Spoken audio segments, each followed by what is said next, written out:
Ngayon brother, meron lang akong naalala na kailangan natin mapag-usapan ito at para sa mga followers natin na nanonood.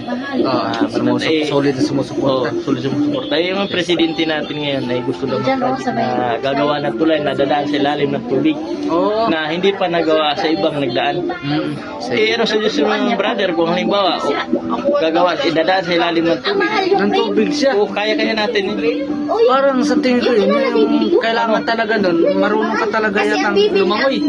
Ayun. Kanila yung bilog. Kasi ano yun brother eh. Kailangan mo dun, parang submarine eh. Submarine. Paano pag hindi ka marunong lumangoy, baka magiging hitog ka doon sa ilalim ng...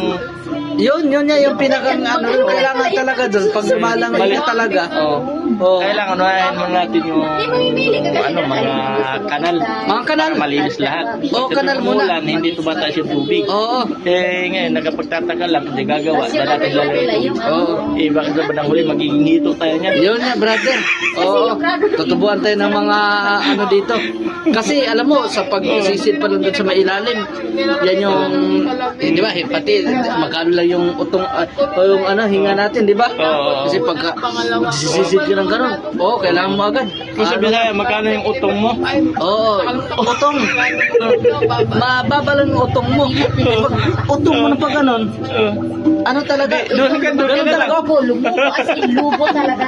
Pag utong mo talaga, kailangan, sisid ka nun eh.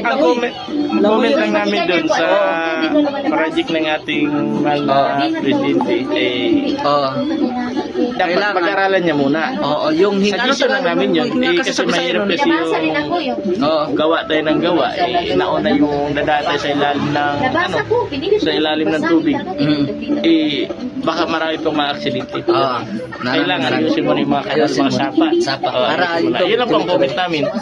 Yun lang po. Pagsundok sa Salamat, Jess.